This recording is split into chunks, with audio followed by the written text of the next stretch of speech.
même assez fou de se dire qu'en 2018, on est quand même dans une période moderne, on est dans la modernité, on est dans le futur, quoi.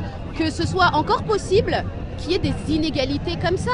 C'est complètement hallucinant. Le 25 novembre, pour moi, c'est une des dates les plus incontournables de la lutte parce que c'est complètement ahurissant qu'en 2018, il y a encore une femme qui meurt tous les 3 jours sous les coups de son conjoint, qu'il y a encore plus de 220 000 femmes qui sont victimes de violences conjugales en France, que la culture du viol soit aussi présente et pérenne dans les sociétés. Donc c'est vraiment cool qu'on ait pu être aussi nombreuses. Tout à l'heure, j'ai entendu le chiffre de 30 000. Donc vraiment, ça fait du bien.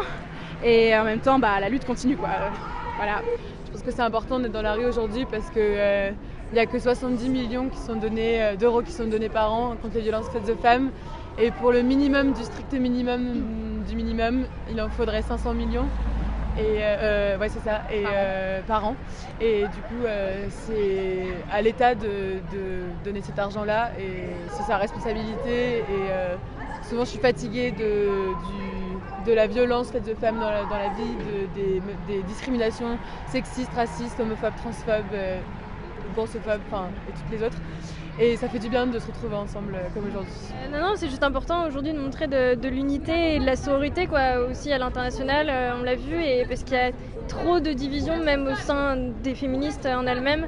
Et même si on ne peut pas être d'accord avec toutes les subtilités, etc., à un moment il faut se rassembler, à un moment il faut s'unir. Et quand on regarde la foule, il y a des femmes de tout âge, des mecs de tout âge, tout aussi éclairés, tout aussi bienveillants, et puis ça se passe hyper bien. Et c'est important, je trouve, de voir cette unité, quoi, qui se passe bien et qui veut aller dans la même direction. Et je pense que c'est ça dont on a besoin aujourd'hui.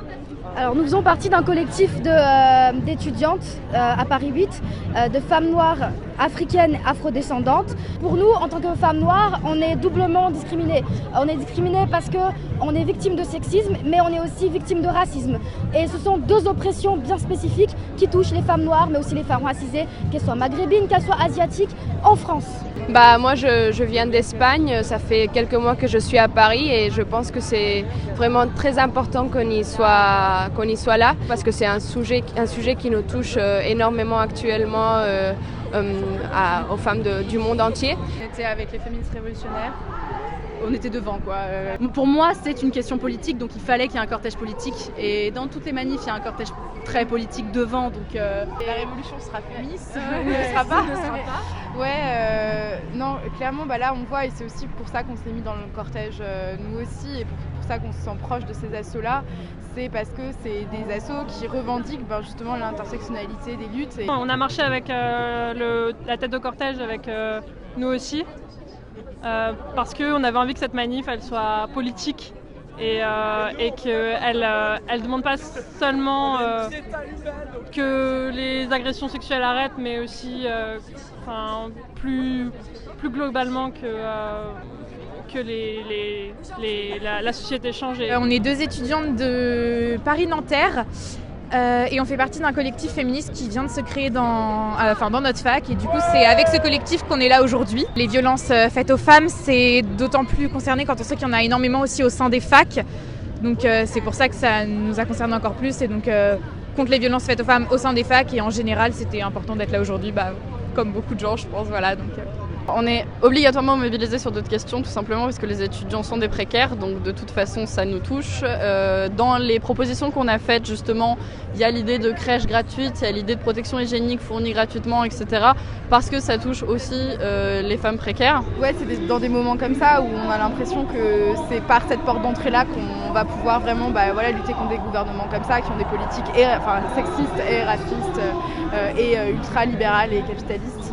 Et c'est pour ça qu'en fait on était dans ce cortège-là, c'est parce que ces 3 luttes s'entrecroisent et nous on veut être là pour les 3, quoi. Et par rapport au gouvernement réactionnaire du monde entier, il y avait une belle phrase de Gramsci, j'arriverai pas à la dire précisément, mais en tout cas il disait que dans les périodes de crise, il y a toujours des gens comme ça réactionnaires qui qui apparaissent. Et donc c'est à nous en fait d'encore plus lutter et c'est à nous d'encore plus affirmer nos convictions et affirmer qu'on ne se laissera pas faire, qu'on ne se laissera pas tuer, qu'on ne se laissera pas invisibiliser par ce monde-là. Et bien sûr, on est consciente qu'on est dans un monde, qu'on est dans une mondialisation totale qui crée des inégalités pour les femmes, des difficultés pour les femmes dans le monde entier. Que ce soit sur le continent occidental, que ce soit en Afrique.